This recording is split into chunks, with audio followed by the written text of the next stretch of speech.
Sorry, I was a little bit late getting home from picking up Amani tonight. Oh, hang on a second. Now my lights aren't working. Oh, all right. You guys all good? Yes? Hi, Mags. Hey, Trace. Hey, Jess. Hey, Nicole. Who we got? Oh, we've got two Nicoles tonight. Hey, Al. Hi, Di. Oh, hello, little person. How are you, Mr. Jet?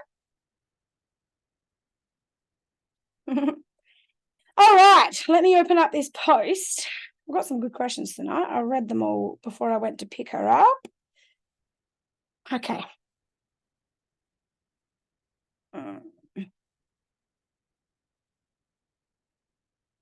These teens' bedrooms.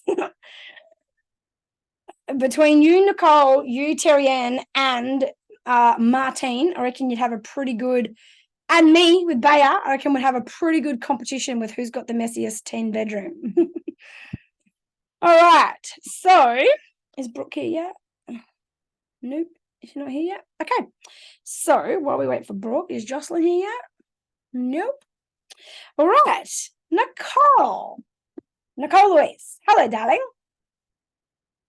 Oh, did she? Okay, I haven't looked at the post in the last half an hour. I've been running around.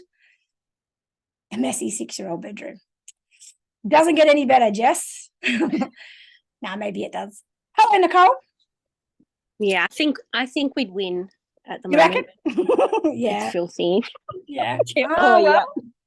I love the growth in you that you can just let it be that way. And I know. That's what I was just about to say. It proves how much I've grown because I just don't even care anymore. It's good. It's good, babe. It is good. All right. So, empowering children in regards to the law, right? And Di is here. So, for those of you who don't know Di served 10 years in the police force in New South Wales. So, she might pitch in on this answer here. And for sure, Di, like if there's, we're all mindful of time anyway, but I know you'd have some great value to add here. I'm going to talk on a level of principle here because we can't talk about every single scenario, right? Like we can't cover every circumstance. Di, I think where I feel like I know where I'd love your input, Di. Like I feel like I at least want to put something to you and you can add to it if you want to. So let's go on this first. So your question, Nicole, for those watching the replay. Oh, hang on. Jocelyn's here. Was that you want some advice on empowering children in regards to their rights and the law. So, how do we balance teaching them not to be dicks and fucking get themselves in some unnecessary trouble because they didn't follow the law or they broke the law or something, but also how to maintain some sovereignty and how to go, hey, I don't care what the law is. There's certain things I fucking just won't do.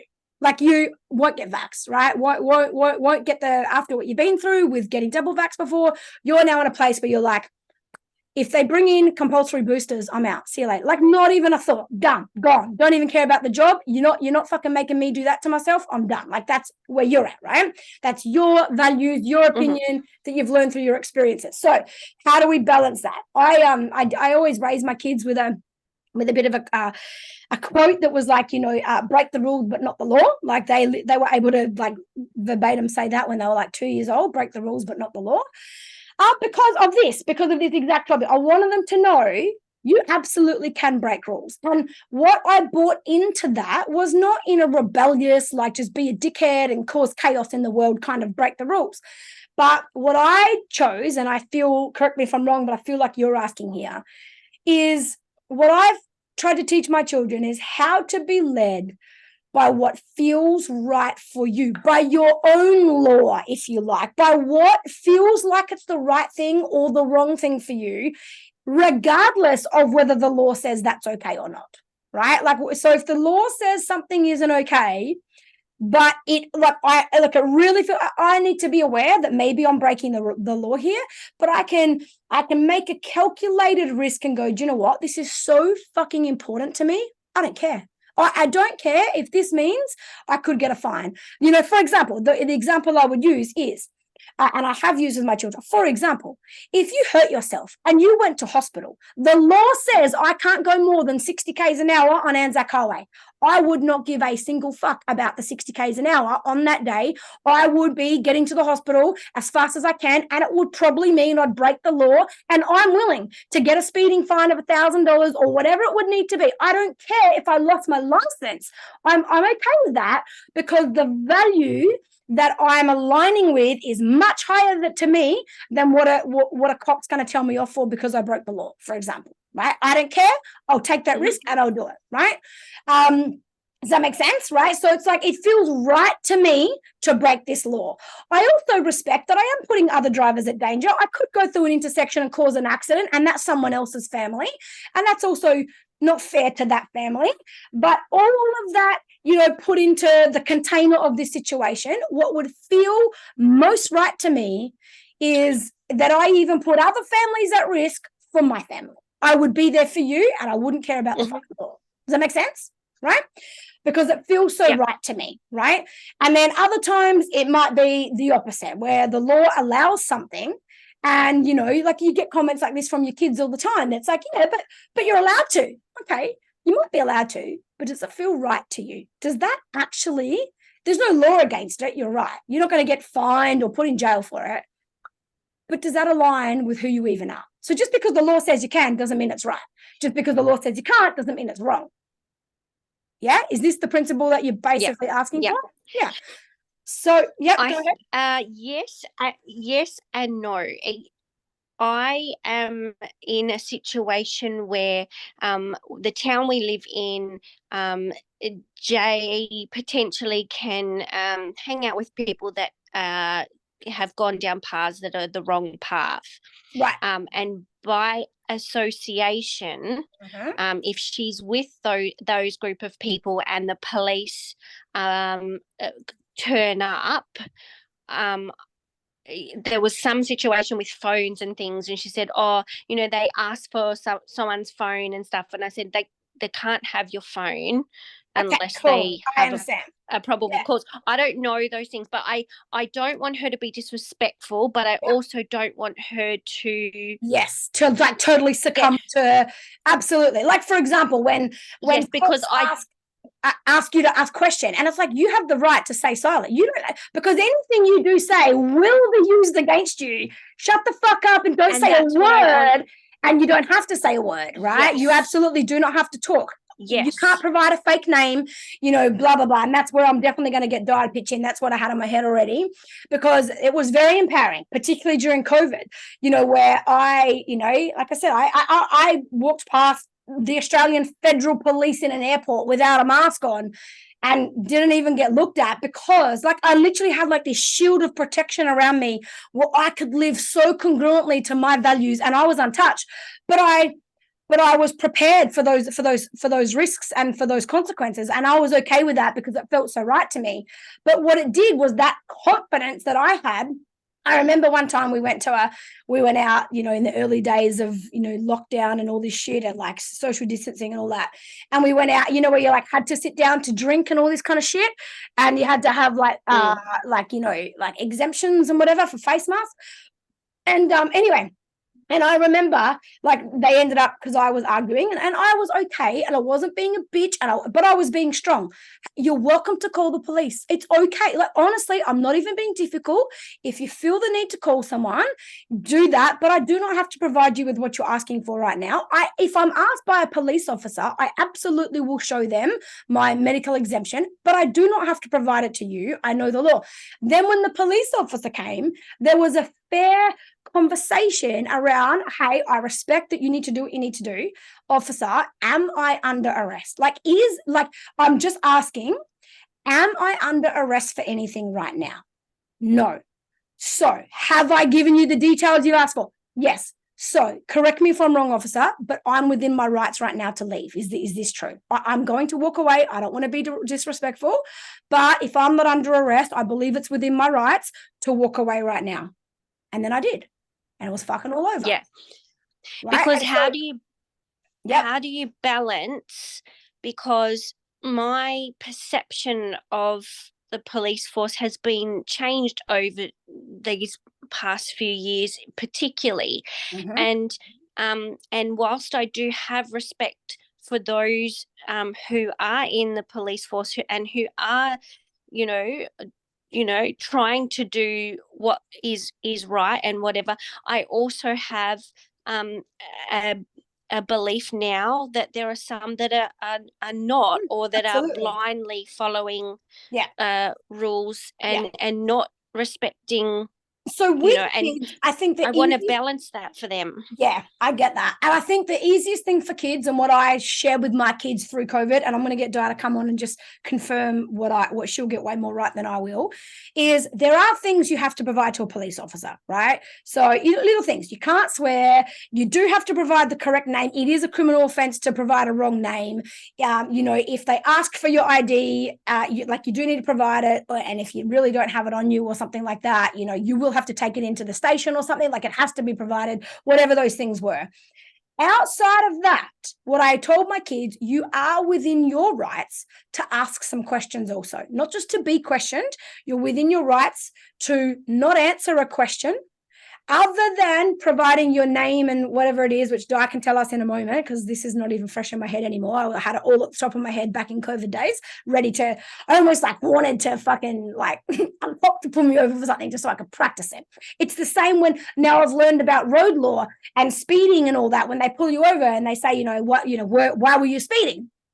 Like that is a leading question to get you to go, oh, I didn't realize I was. And now you just admitted that you were. So that is literally you admitting to an offense that they did not have evidence to charge you for, and that they'd have to prove to charge you for. And we dob ourselves in, and we'd get out of 99% of fines and bullshit if we didn't dob ourselves in by knowing what to answer and knowing what not to answer, if that makes sense, right?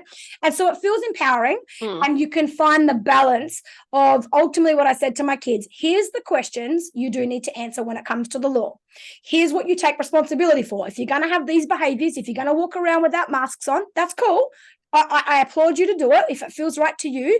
Understand that you are going to be questioned. You are going to be refused entry somewhere. And chances are you may have the police called. And if that happens, that's okay. They're just another person. They're just doing a job. Don't be intimidated by that. But here's what you do have to provide. And outside of those things, do not say anything. Do not say a word. Do not answer a question. You say, especially as a minor, until my mum is present, I don't want to answer that. Can you please call my mum? Can you please call my parent? Because they cannot force you to answer questions outside of maybe your name or something and your details. Correct me if I'm wrong here, Di. I'm going to hand over to you in a second. But as a child, without a guardian or a parent available, right? Now, if they do, and they can be tricky about it because they know the law real fucking well, and they can ask something to get you to give even just a little response. But that little response opens another question and another one. And before long, you weren't going to answer, but now you're caught in this. And now they're using that against you, but you said this. And now you've got to prove that that's not true, or that was a misunderstanding, rather than them having to prove that something is true because you fucking answered it. Does that make sense? Yeah. So it was just here's what you do have to answer. Outside of that, be respectful. Okay. And you don't have to answer anything. That's how I gave it to them. I just gave them the things they had to do right. And outside of that, you do what feels right to you. And because you're a kid, bottom line is you can say, can I please have a parent present? I don't want to talk about anything unless I have a parent present, and just call me. Yep. Yeah, that's how I did it for the kids, to also not overburden them with having to know how to protect themselves, because that's not for them to carry. Does that make sense? And there are questions it is okay to, so let's say, for example, your daughter was with a group of friends and the cops asked for the phones. It is okay in a polite way to say, officer, I'm not meaning to be rude. Can I please ask a question? Is it within my rights right now to not provide you with my phone? Is you asking for my phone something I must do according to the law? Or is it something you're asking me to do, but by law, I do not have to provide it at this time? And you're not being disrespectful. You're allowed to ask what are your rights. And then the police officer has to fucking answer truthfully, or they're fucked up. Yeah? Does that make sense? Yep. I know you're asking for my phone by law. Yeah. Do I have to provide this at this moment? Yeah. So, Di, do you want to come on and just fix up, maybe just reiterate a couple of those things in regards to dealing with the law, like what is required, and outside of that, what can be grey areas and can be dealt with later on? Yeah. So basically, yeah, you've pretty much nailed it. Although there are a couple of things, I mean, obviously I can only talk in regards to New South Wales. I don't know what the deal is in other states, and they're all going to be slightly different here or there, different wording, how you articulate that, like how you interpret that different wording, determine, on what your legislation is. For us, in terms of not having to give your name and address, there are times where you have to give your name and address. And Nicole, if you're talking about her hanging around with undesirables, it's possible that she could potentially end up in one of those situations where she may have to give name and address. And it's if they're, say, in, like for us in New South Wales, like if they're being carried in a vehicle that's suspected of being involved in an indictable offence, then they're required to say who the driver is or who the passengers were. There's certain different scenarios where there is, but like Holly said, it's simply asking, is there legislation that states that I have to give this information to you? And it comes down to an attitude test. And this will be the same across the board. Everyone says there's no attitude test. Bullshit. There is absolutely an attitude test. I can tell you now, you come up to me and want to be a smart ass and all tough and whatever, you're going to cop the shit end of the stick. And I'd imagine everyone would be the same. But if you're going to come up with respect and go, look, I get it. You're just doing your job and that's okay. More than happy to help you out with your inquiries. Can you just show me where in the legislation that it states that I'm required to do X, Y, and Z? Don't want to be difficult.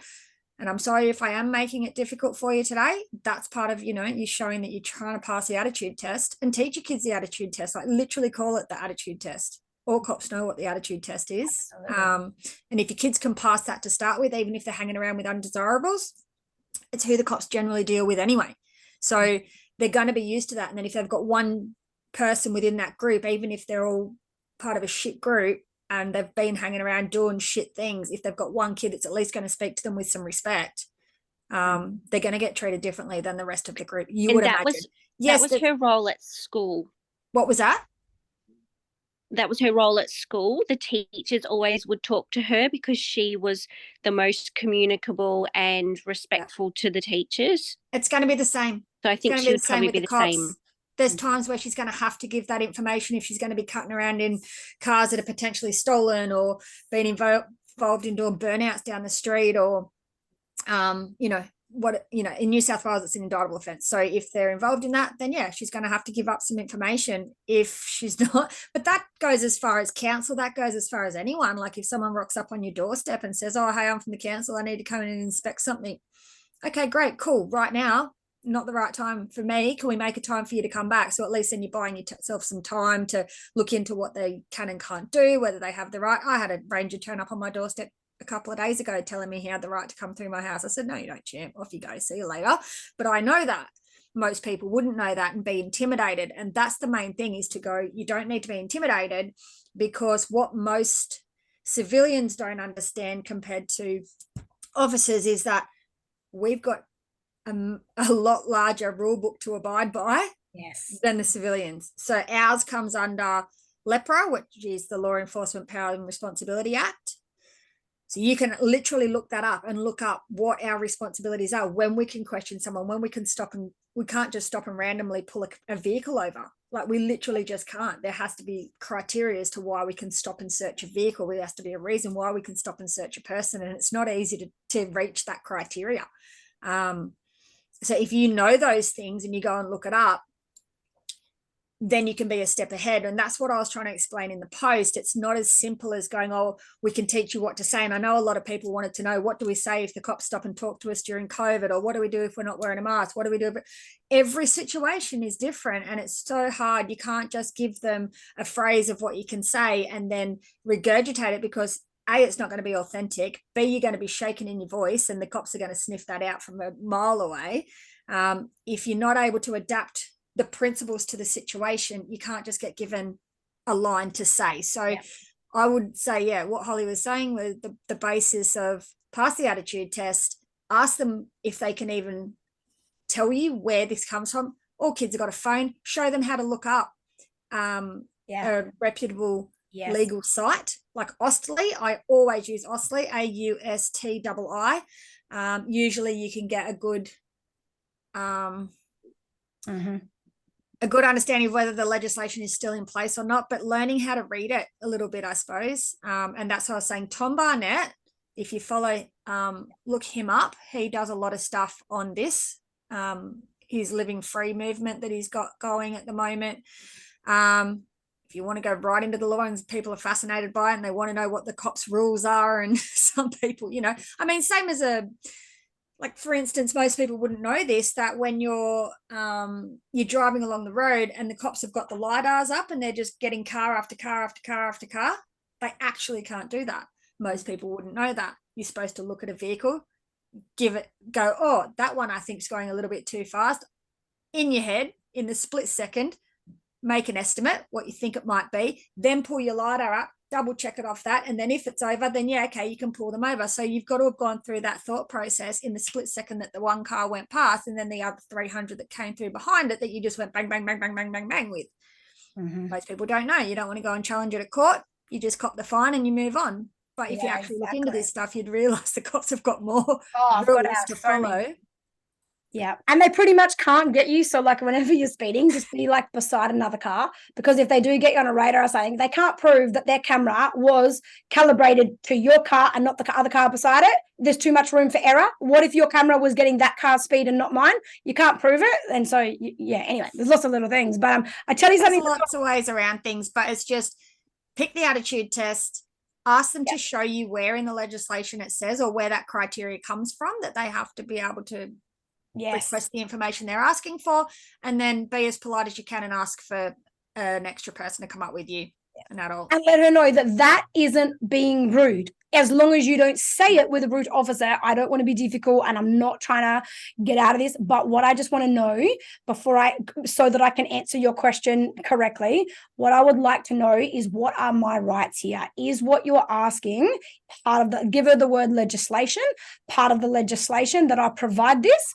Because if not, I would prefer to provide it at another time with my parent present. So she can even say, it's not that I'm not wanting to give it to you. I don't want to give it to you here without my mum present, unless you can tell me that this is part of the legislation and I have to provide it now. That's another thing I taught my kids. Is this something I have to provide now? I'm not saying I won't. I also wonder if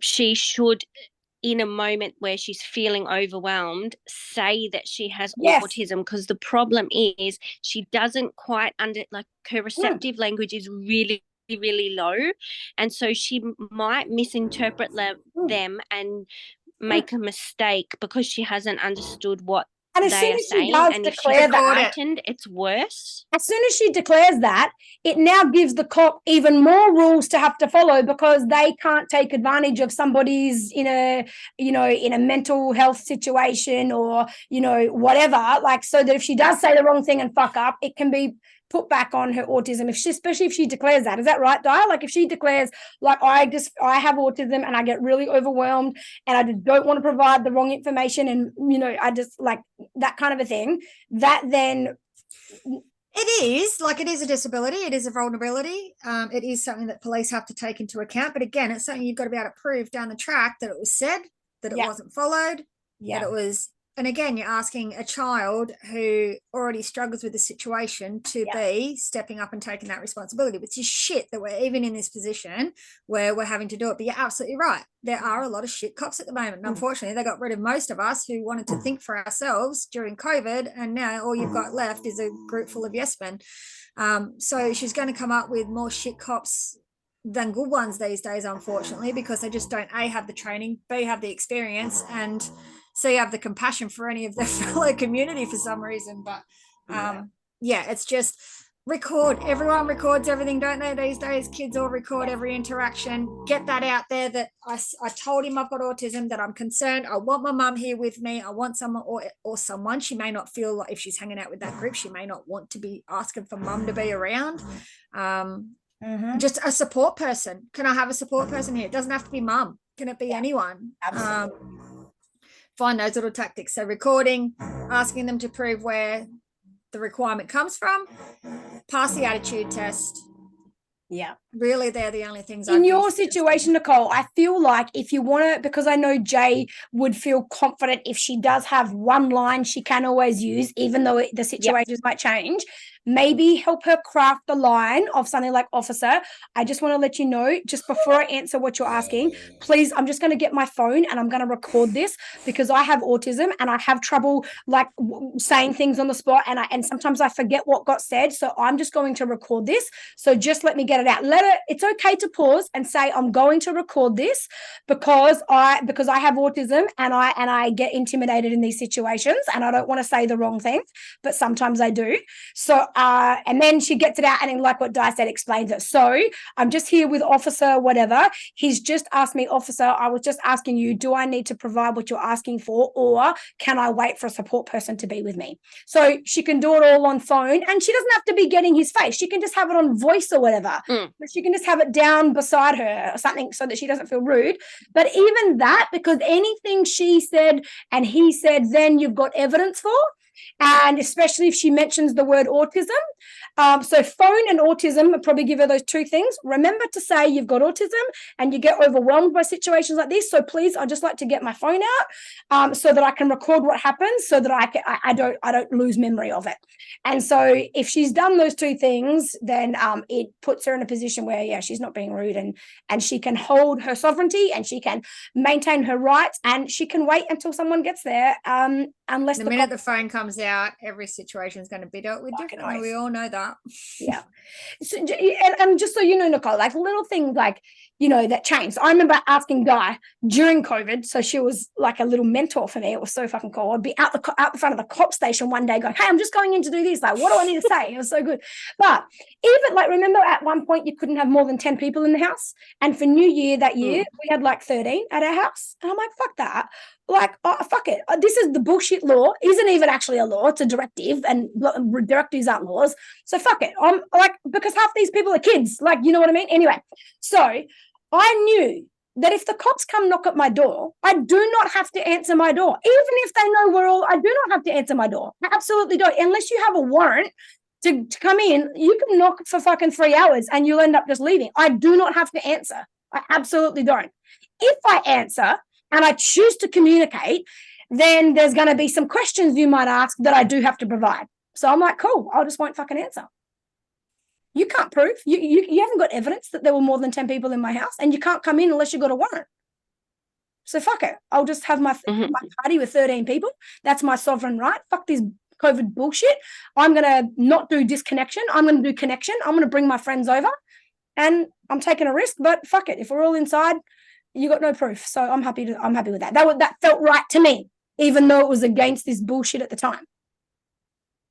Does that make sense? And that's where my thing, that's where my thing is.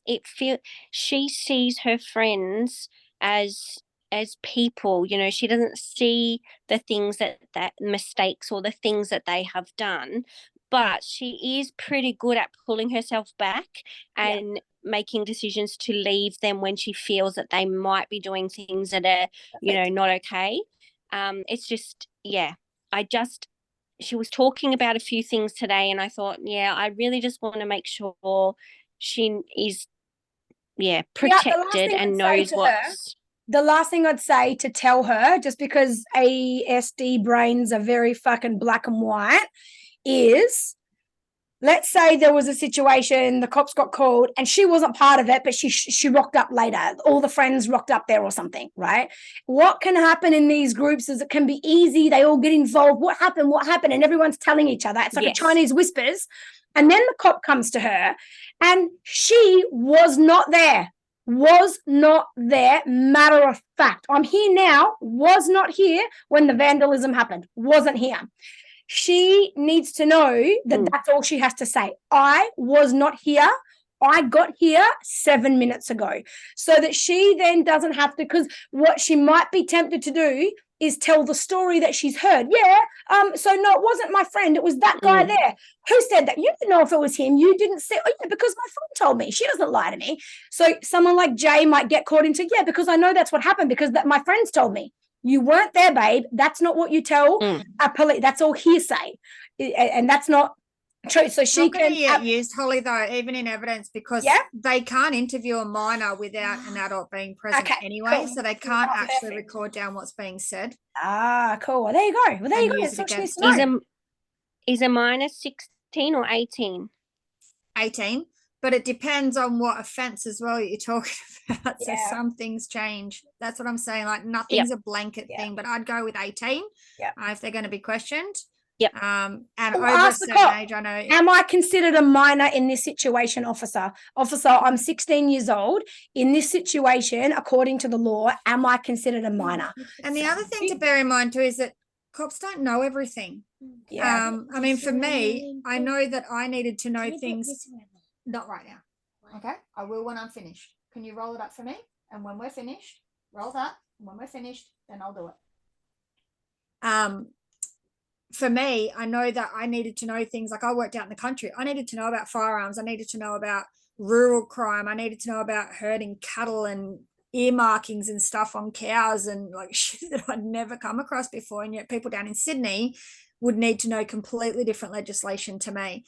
Or they would never have to know about the rural stuff. So it depends on where they're policing as well as to what they're going to actually know about too. So some people, people see us put a uniform on, they think, oh, the cops will know. Yeah. Half the time we're flying at the seat of our pants. We've been down at the college for 8 months and then come out expecting to know everything. We know jack shit if you want to be really honest about it and go, we've got a set of rules. We get to know what we need to be able to search someone, search a car, make an arrest. And the rest you kind of learn as you're going along and you pick it up. So they don't know everything. Like Holly said, they're just people in a uniform. Pass the attitude test, ask them whether, and if it seems like they're just being assholes, step it up to a supervisor. Get your mum there and then just ask to speak to the supervisor. Yeah.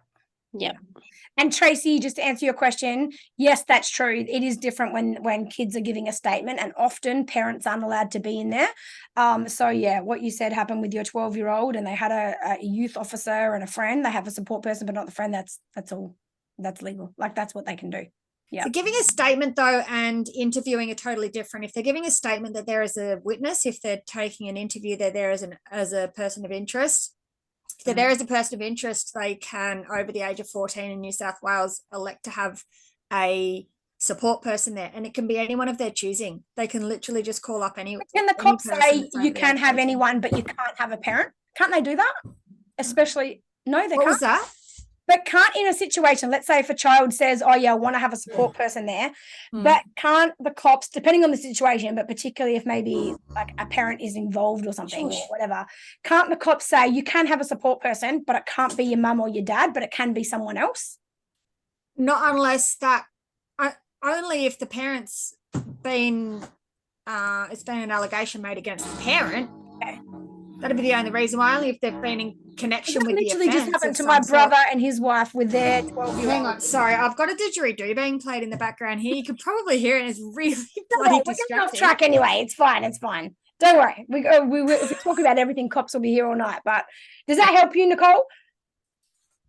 She's allowed to ask questions. She's allowed to ask, is me answering this question against the law or whatever? And can I please have a support person? And tell her to just mention, no, not phone. Get it all on phone and mention the word autism at some point so that cops back off her as well. And just phrase it that this is for your protection, because I don't want her to have a distaste for the police, but I also don't want her to blindly trust their the police authority. Are just across, and the way I'd say that is that police are literally just an extract of the community. In the community, we have honest people, we have dishonest people, we have cranky people, just like your teachers at school. Some of them you can trust, some of them you can't trust, some of them are cranky, some of them are shitty, some of them are your best friend. Cops are going to be the same. And you're going to have some that have had a shit day, and you're going to have some that are having the best day of their week, and you're going to have some that haven't slept for the last 24 hours. You just don't know how they're going to be. They may not necessarily be a shit person. I know I've been a downright prick to people at times when I think back and just go, yeah, because I've just been up on a 24-hour shift, and then I've copped some smart-ass kid 10 minutes before I came to your door, and now you want to whinge about something that to me is pretty much, irrelevant because I've got 50,000 other things I've got to do. Doesn't mean they're a shit person, but they may not interact very well with you right there and then because their head's not in a great space. Yeah, that's a great response. Yeah, love it. Yeah, and she knows, definitely knows that about teachers, and I say that to her too about myself as a teacher. So yeah, exactly. And perfect. Thank you so much. One last thing, if anyone is interested in wanting to find out all the ins and outs and watch someone who nails this shit left, right, and center, go and look up Nick Patterson from Victoria. His name's in that comment that I put. He's phenomenal. I watched him all through COVID. He knows his law inside out. I would hate to come up against him on the street. Just interesting to watch. If anyone's fascinated by this stuff, go and look him up. Absolutely. Thank you. Good question. Good just not even for our kids, good for everyone here as adults to know that. Like as you're all coming into your growth and having boundaries in your life and coming out of people pleasing, lifetimes, many of you are, it's good for all of you to know, hey, I've got rights too, and not trying to be a dick. Just add that line. I'm not trying to be difficult, and I hate to have to be difficult. I just want to know what are my rights, because a police officer must answer what your rights are and must give you access to your rights. So they can't, just like we can't avoid giving them our address, you can't avoid answering for me, is this against the legislation for me to provide? Is this one of my rights? What are my rights here, officer? Can you please explain what my rights are here? That's just a real simple question I gave my girls during COVID. What are my rights? Do I have the right to walk away, even though you'd prefer that I don't? I get that you want me to be here and answer. Do I have the right to walk away right now?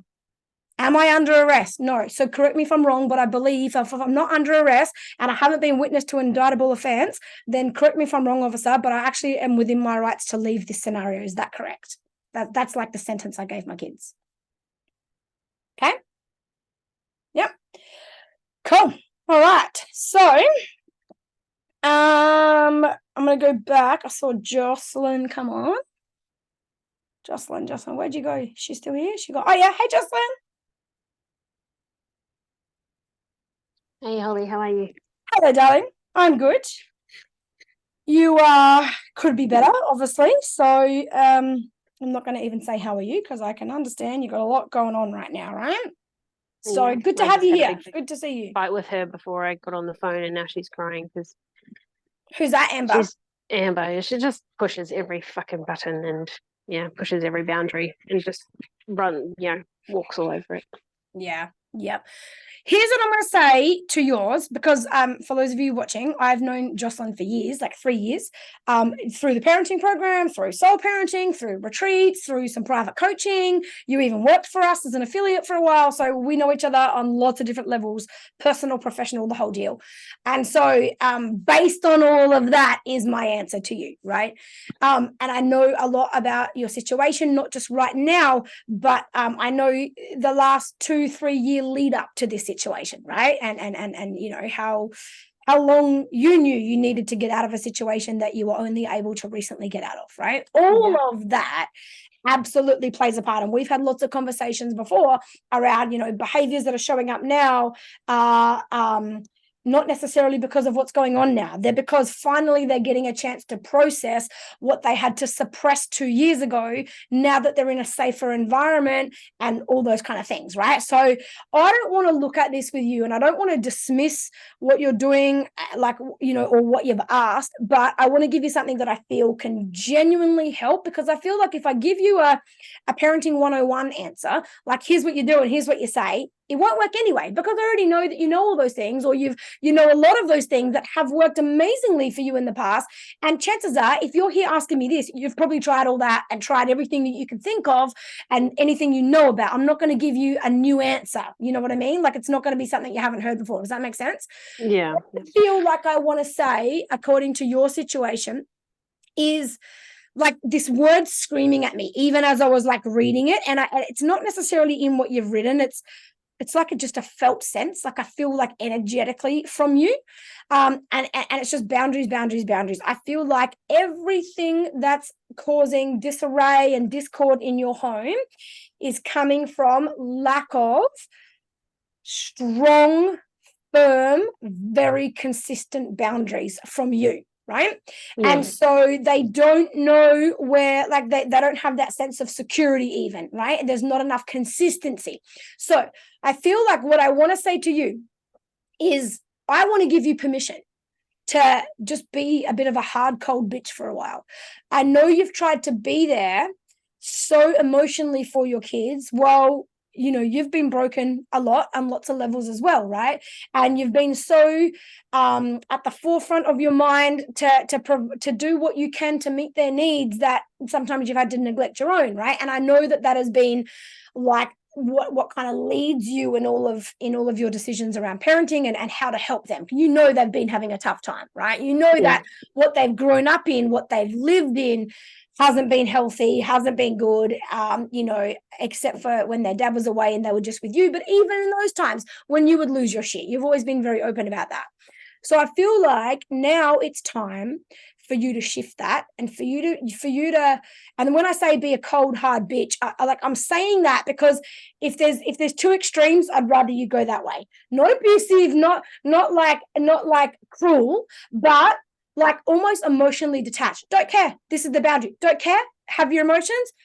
Literally give zero fucks right now. You're welcome to cry, feel disappointed. Maybe this is even coming from trauma. Maybe you don't feel seen. Maybe you don't feel heard. Do you know what? Right now, the need that I'm going to meet for you is fucking security and consistency and fucking strong boundaries. And you're going to learn how to operate within those. That's the need I'm going to meet right now, because that is also a need. And for as long as you're trying to meet every single emotional need and work out where it comes from, you can't meet that need because you can't be consistent and they don't get strength and security around bedtime, around mealtime, around behavior, around everything. Like, boom, this is it. Like, no compromising, no discussions. Like, maybe I'm making the wrong choice. Maybe you're right and I've got this wrong. And if I've got this wrong, I'm okay with that. Sometimes we get things wrong. Here's the deal. I'm not changing it. Even if I'm wrong, this is the deal.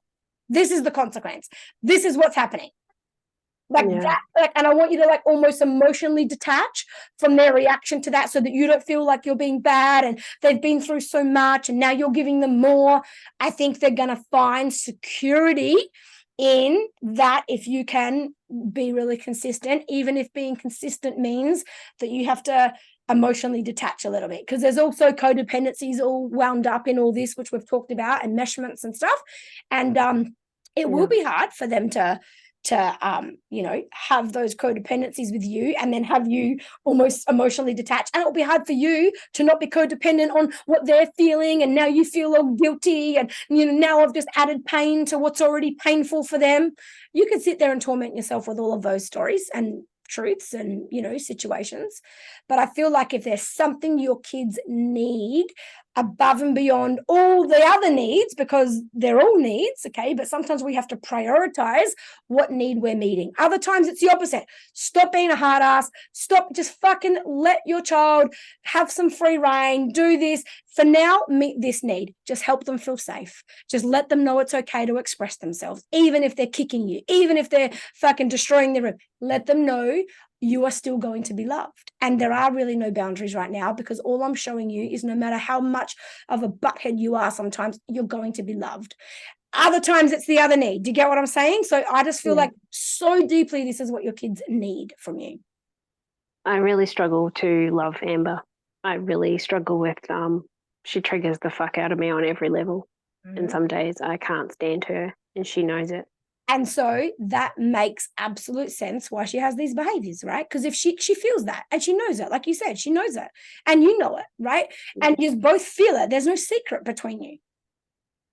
And it would make sense if this wasn't you, if this was another parent here sharing the story, you'd be sitting there going, like, I'm not judging the parent, but no wonder the kid's doing that. Yeah. Yeah? Yeah. She just, I don't even know how to do consequences, or I will check on you. Just give me 1 minute, please. Okay, I'll be there soon. Tell her give me 5 minutes, not 1. Give me 5 minutes. No, you can't stay in my bed. I'll be there in a minute, in 5 minutes.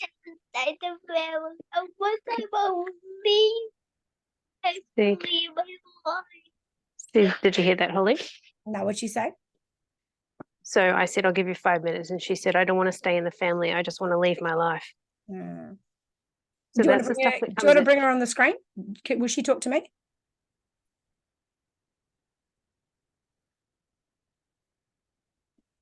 Say hi to Holly. Hello, darling. Can you hear me? You don't have to talk to me, but can you hear me if I talk to you? Yeah. I can tell that your heart is really hurting right now, isn't it? It must be very hard to feel like you just want to have a different family. Yeah? Your heart feeling very broken, isn't it? And do you know what, Amber? It's okay for you to feel like that. Sometimes there's lots of people and lots of children that feel like they just want to have a new family. And you know what? I know that you still love your mum and you love your brother, but sometimes it's hard to be in the family, isn't it? Yeah, because wanting a new family doesn't mean you really want a new family. It just means I don't want to feel like this in this family. And the only way that I know how to not feel like this is to not be in this family. So it's okay to say that, and it doesn't mean that it's true. It just means that that's how your heart's feeling right now. Yeah? What would you like? What is it that you feel that your heart would love? Do you feel like you need more cuddles? Do you feel like you need to... I never hold my hand. You want what'd you say? You want mummy to hold your hand? Yeah? To go to bed. Oh, you want That's mummy what she to wants hold right your now. Okay. Do you want mummy to hold your hand and walk you to your bed? Or are you saying that you want your mummy to sit with you in your bed and hold your hand?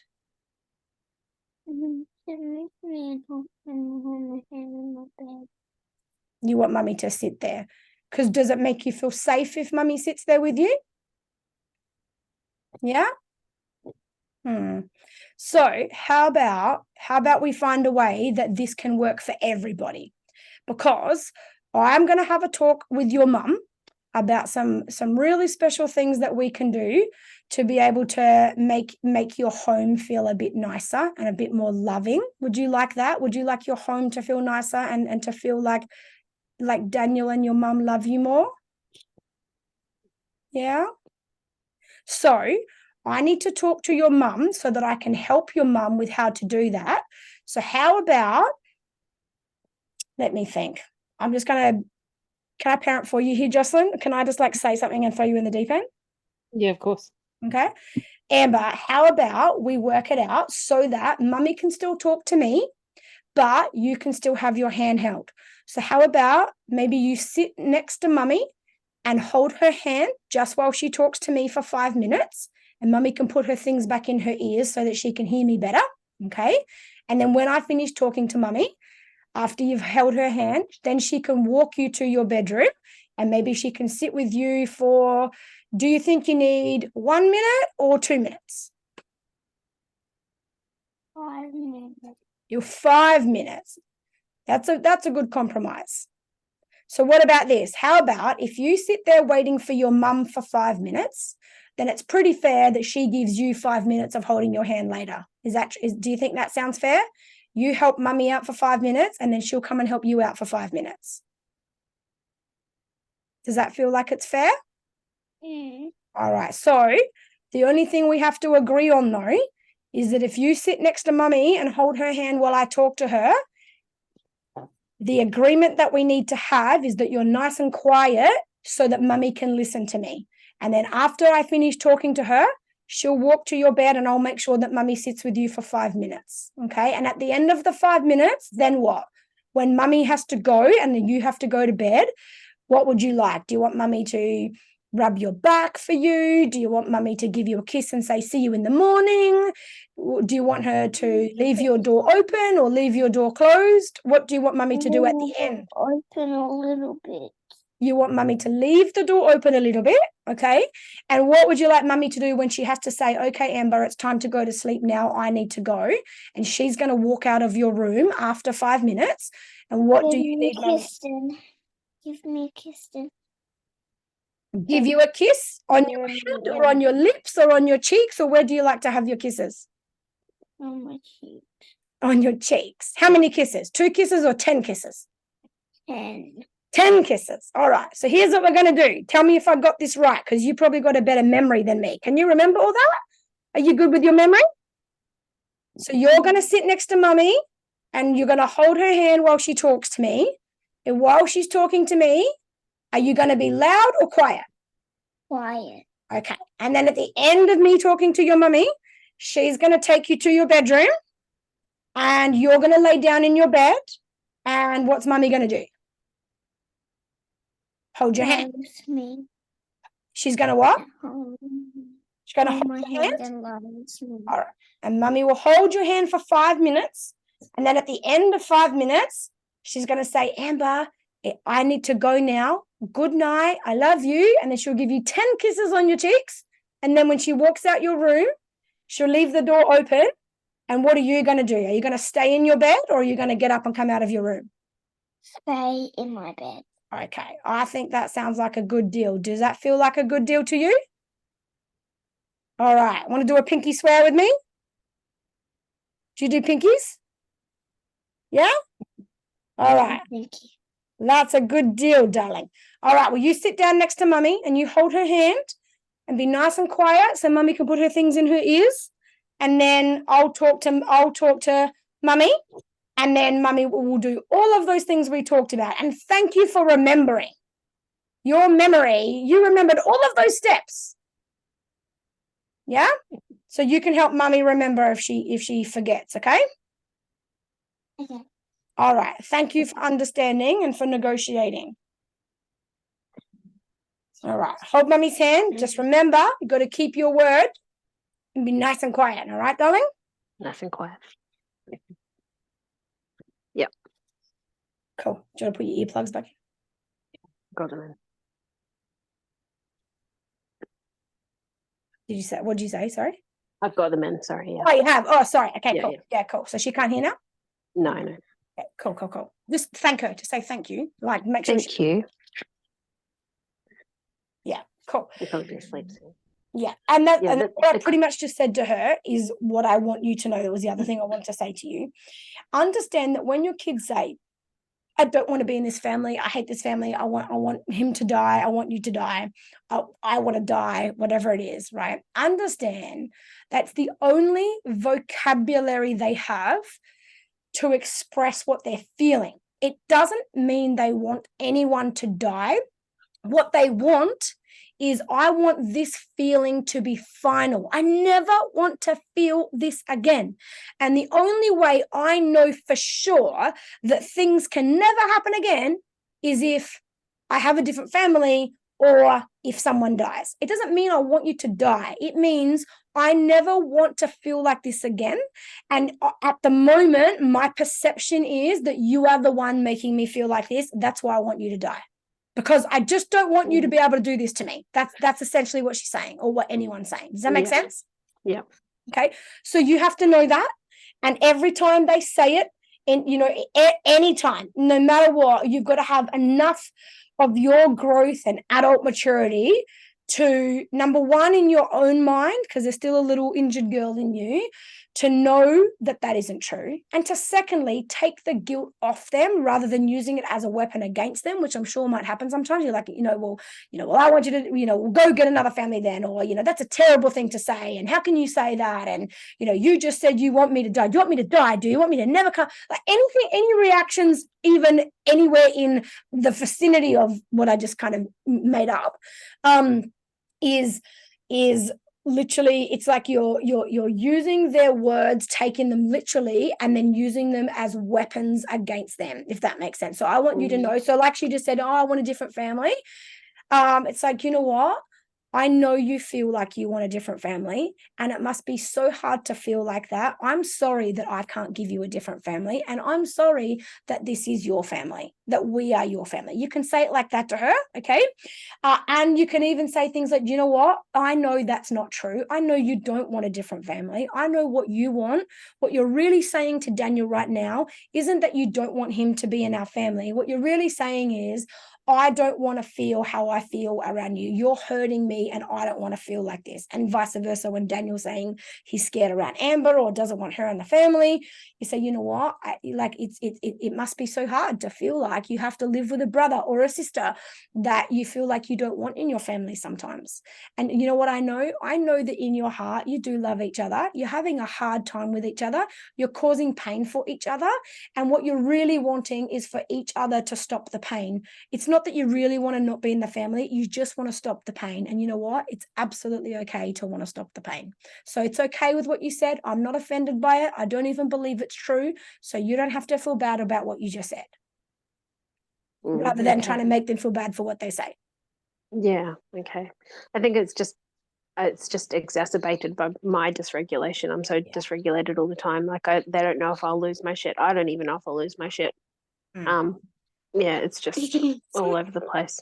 Yeah, and you understand that, right? You're at a cognitive level, you know that, and because they haven't got consistency, they literally cannot trust. They don't know if their needs will be met at any given time, or if they'll be essentially abused at any given time. And when I say abused, I mean like abandoned, yelled at, rejected, whatever, right? They're going to experience trauma. I don't know which one.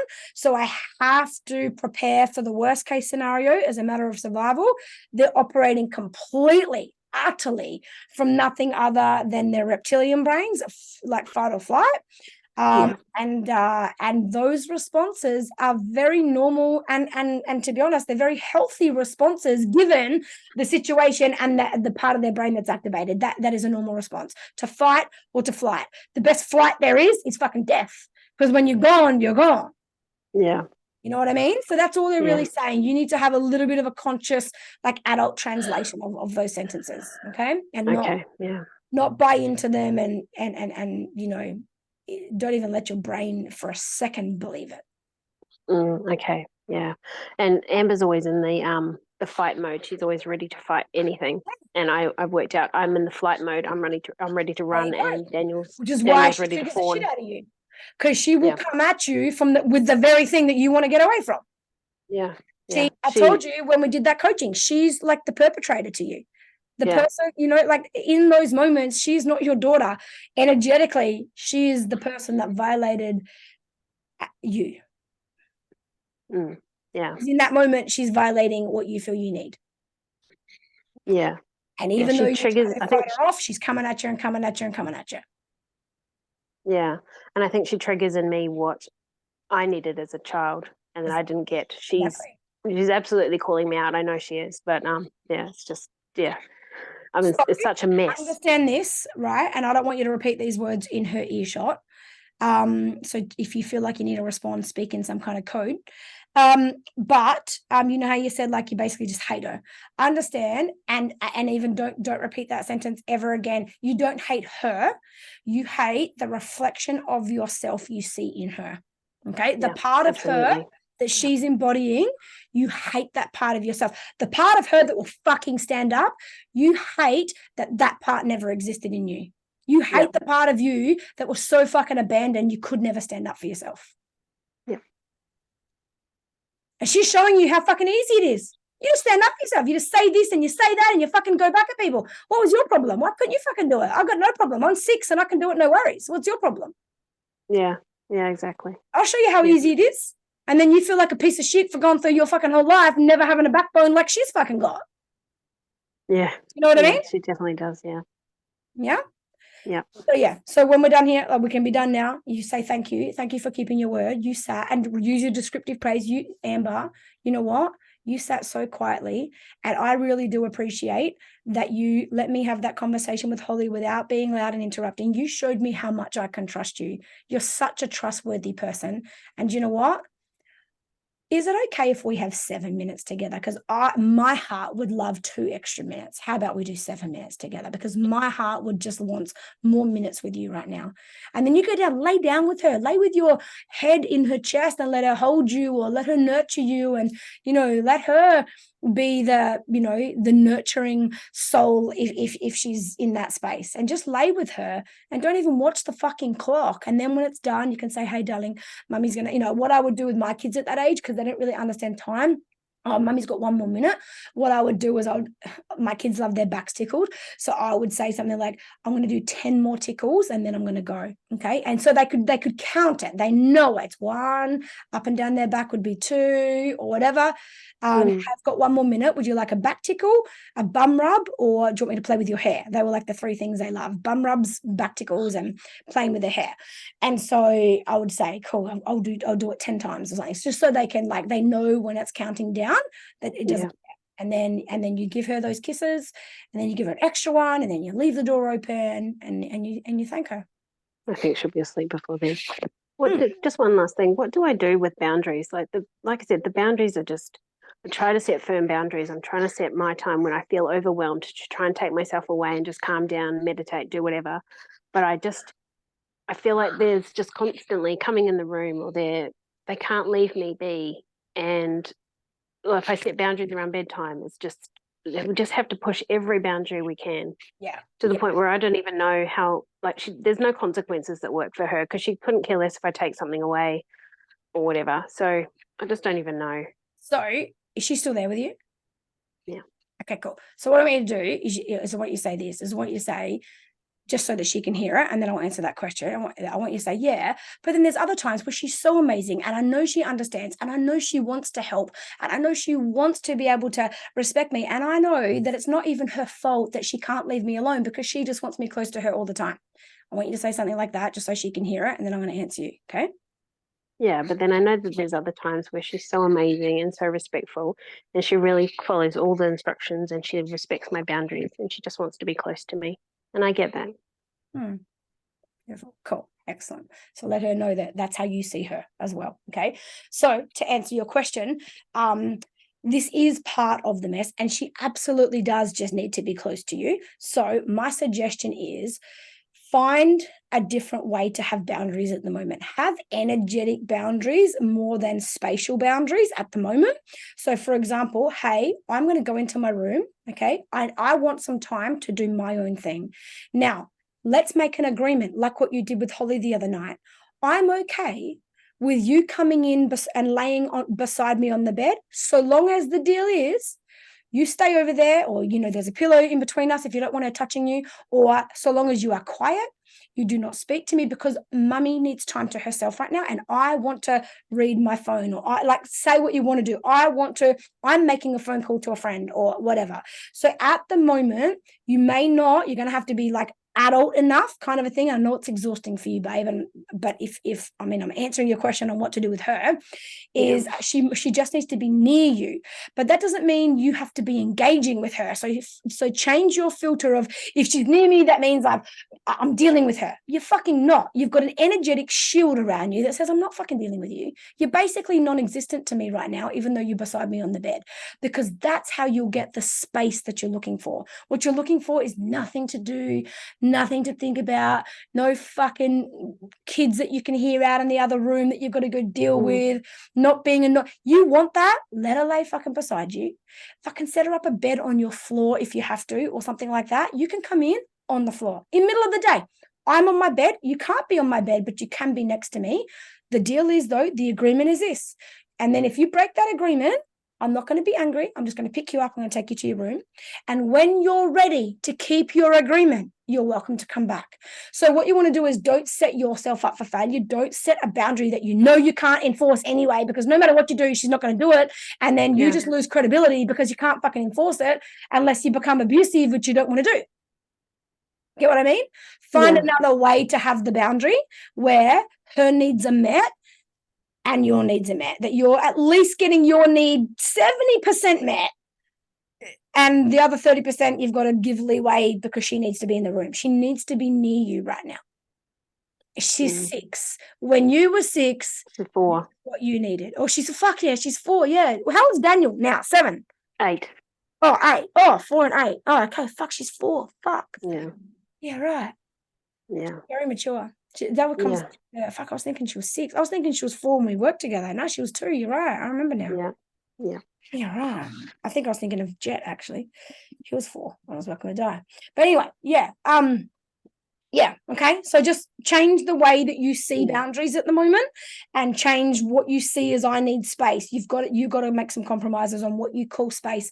Space is inside your own head, freedom in your own mind. If they're beside you and they're willing to do a deal with you, and this is the deal kind of a thing, then you need to see that as a fucking big win, and that they are respecting you, and they are giving you space, and they are. When you change what you're seeing and that story that you keep, it's like a self-fulfilling prophecy to you right now. When you can start collecting some evidence to see they fucking are absolutely doing the best they can with what they've got, right? And when you can see that, and they are they're not trying to be hard and ruin your life. They're fucking they're trying to look after themselves as well. Like it hurts them as much as it hurts you. Chances are I bet you feel like you want another fucking family at the moment, and most days. Like you're like, yeah, fucking I wouldn't mind a new set of kids right now either. Fucking hell. Like all you do is make me feel like shit as a mother, because no matter what my intentions are, I can't show up like it because I fucking can't control you. Yeah, exactly. I wouldn't mind a new set of kids. Fucking, like there's moments where you're like, yeah, fuck yeah, I'll get a new family too. See you later. Like, of course, again. And I've said that. You've said it. Yeah, cool. Okay, well, fucking stop saying that. And let them off the hook, and then go and apologize for those moments where you say that. But it is okay to say, you know what, it is. We all are feeling like we wish we had a different home right now. And it's okay. It doesn't mean that's what our hearts really want. It means that right now, we're all struggling with knowing how to love each other very good, very, very good. And all of our hearts are hurting. And when all of our hearts are hurting, hurt hearts need more love. But because all of our hearts are hurting, we don't have the ability to give each other more love. And that makes us all feel like sometimes it would just be easier to have a different family. But we know we're in this together. We know we love each other. And even though there's moments where it feels like that, we know in our heart that's not what we want. What we want is what we really want. Give them the words. Correct me if I'm wrong. This is what I want. And I think it's what you guys want. What we want isn't a new family. What we want is this family feeling happy, feeling loved, and feeling connected. We want this family to feel like that. But because we don't believe that this family can feel like that, we're like, well, I'll just go get a new family then, because all I want is a family that feels happy. Yeah. Okay? Yeah. Yeah, thank you. No worries, darling. That's my answer for you tonight, babe. Yeah, appreciate it. Thanks so much. Thank her. Keep your word. And what I want you to say is, all right, darling, thank you for being patient. You know what? All these people are still on the call, but I don't care about the call. I'm hanging up because I'm going to go be with you. Okay. You're more important to me. Okay? Okay, darling. Thank you. Okay. Bye. Cool. Thank you, Marlon. All right. Everyone take a breath. Seeing families go through that gives us all heavy hearts, I know. Okay, who's here? Who have we got? Brooks is not here. Is Terry Ann here? Have I missed her? No? Cool. Oh, okay, cool. She's not here? Didn't make it? Okay. Wow, we're done then. Beautiful. I think that's it. Well, thank you, beautiful people. That was there's lots in there for everyone tonight, for all of us as individuals as well as for our children. So I will be back here again next week. And then I'm going to give you a heads up now that the week after that is probably going to be cancelled. If you guys all know that, I mean, what you pay for is 45 calls a year. And we've only skipped 3 calls this year so far. So, and then there's been 2 others that we changed the day, but we still did it. But anyway, but it's the week after the retreat. So next week we're on. The week after that, I'm going to probably take a couple of days off after the retreat. So just keep your eyes out. How you'll know I will announce it, but in case you ever miss the announcement and you're wondering, is there a call? Isn't there? The best way to know it is to go to the event section of the Facebook group and see if there's an event. Because if I cancel it, I'll delete the event on that date. So you'll see that the next date is like the following week. If there's no event on that date, it's because it's been cancelled. Okay, so that way you can't forget. All right, but I'm pretty sure I'm already 90% sure I'm going to cancel that. I'm just waiting to make a plan, and then once it's locked in, I'm probably going to call that off. Okay. But I'll let you know by next week. All right. So be here next week. If you've got questions, use them next week. And then we won't talk for 2 weeks by the time we come back again. Yeah. Otherwise, use the group if you need us, and make sure you keep watching the videos in the program. If you haven't finished them, never stop watching those. And I'll see you back here next week. Yeah. Good night, beautiful people. Good night. My pleasure.